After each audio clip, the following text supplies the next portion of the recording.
అందరికీ నమస్కారం. నేను మీ చిలకమర్తి ప్రభాకర్ చక్రవర్తి శర్మ. మాఘమాసం చాలా ప్రత్యేకమైనటువంటి మాసం. మాఘమాసం యొక్క విశిష్టత చెప్పడం, అది గొప్ప గొప్ప ఋషులు మునుల యొక్క సాధ్యం కానటువంటిదిగా మనకి పురాణాలు తెలియజేస్తాయి. మనకి అఘము అంటే పాపము అని, మాఘము అంటే పాపాలను నశింపజేసేటువంటిది అని శాస్త్రాలు తెలియజేస్తున్నాయి. పాపాలను నశింపజేసుకునేటువంటి అవకాశం ఉన్నటువంటి మాసము, విశేషించి పుణ్యాన్ని సంపాదించుకునేటువంటి మాసంగా మాఘమాసం చెప్పబడింది. కార్తీక మాసంలో కార్తీక పురాణానికి ఎంతటి ప్రాధాన్యత ఉన్నదో, ఉత్తరాయణంలో వచ్చేటువంటి మాఘమాసంలో మాఘమాసానికి సంబంధించినటువంటి మాఘ పురాణ పఠనానికి అంతటి విశిష్టత ఉన్నది.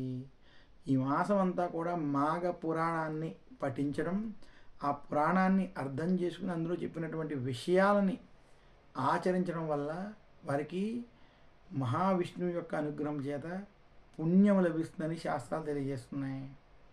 విశేషించి మాఘ పురాణాన్ని మనం పరిశీలించినట్లయితే ఈ మాసంలో ఏ వ్యక్తి అయినా ఖచ్చితంగా ఆచరించాల్సినటువంటి విషయాలు 5. మొట్టమొదటిది స్నానం, 2 దానం, జపం, తపం, హోమం. మాఘమాసంలో ఈ 5 అంశాలు ఎవరైతే ఆచరిస్తారో వారికి పుణ్యము కలిగి వారి యొక్క పాపరాశి తరుగుతుందని, పుణ్యం లభిస్తుందని, దానివల్ల ఇహలోకంలో కావచ్చు వారికి మంచి జరుగుతుంది, సుఖ సంతోషాలతో ఉంటారని శాస్త్రాలు తెలియజేస్తున్నాయి.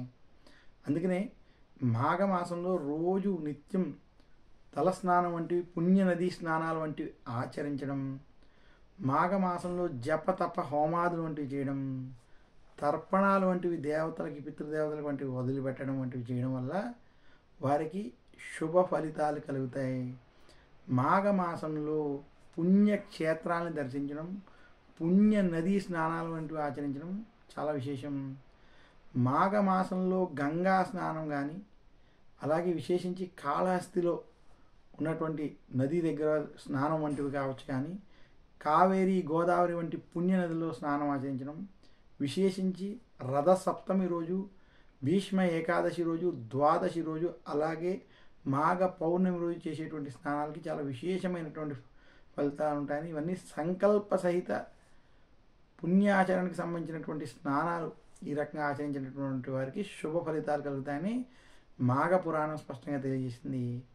ఇంకా మాఘ పురాణం ప్రకారం ఈ మాసంలో చేసేటువంటి దాన ధర్మాలకి విశేషమైనటువంటి ఫలితాలు ఉంటాయని, యజ్ఞయాగాదులకి, వ్రతాలకి, హోమాలకి చేసేటువంటి ఫలితాలు చాలా విశేషంగా ఉంటాయని శాస్త్రాలు తెలియజేసాయి.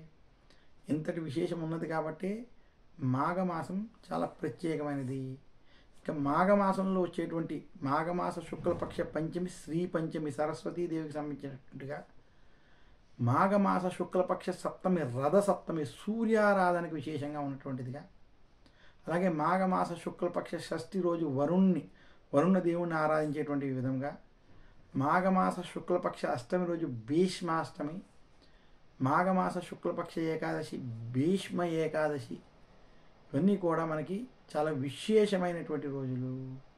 అలాగే మాఘమాసంలోనే మనకి హయగ్రీవుని యొక్క జననం జరిగినట్టుగా హయగ్రీవుని ద్వాదశి రోజున పూజించేటువంటి విధంగా చెప్పబడింది. ఇక మాఘ పౌర్ణమి మాఘమాసంలో చాలా చాలా పుణ్యమైన రోజుగా, ఈరోజు చేసేటువంటి పుణ్య నదీ స్నానాలకి, అలాగే ఈరోజు చేసేటువంటి ప్రయాగ వంటి క్షేత్రాల్లో చేసేటువంటి స్నానానికి 1,000,000 రెట్ల పుణ్యఫలం ఉంటుందని శాస్త్రాలు తెలియజేస్తాయి. ఇదే కాకుండా మాఘమాస పౌర్ణమి రోజు గౌరీదేవి యొక్క జననం జరిగినట్టుగా గౌరీ వ్రతాలు వంటివి ఆచరించేటువంటి సాంప్రదాయం ఈ మాసంలో ఉంది. ఇక మాఘమాసంలో కృష్ణపక్షంలోనే మనకి మహాశివరాత్రి వంటివి ఉండడం ఈ మాసం యొక్క విశిష్టత, ప్రాధాన్యతను తెలియజేస్తుంది. ఇంతటి విశేషాలు ఉన్నాయి కాబట్టి పుణ్యార్చన సంపాదించుకోవడానికి చాలా అనుకూలమైనటువంటిది, చాలా విశేషమైనటువంటి మాసం కాబట్టి ఈ మాసానికి ఇంతటి విశిష్టత ఏర్పడింది.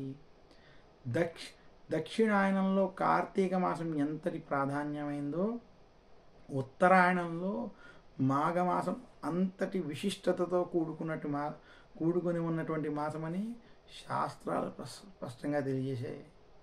అందుకనే ప్రతి ఒక్కరూ కూడా సనాతన ధర్మాన్ని పాటించేటువంటి వారికి మాఘమాసం ఒక అద్భుతమైనటువంటి అవకాశం.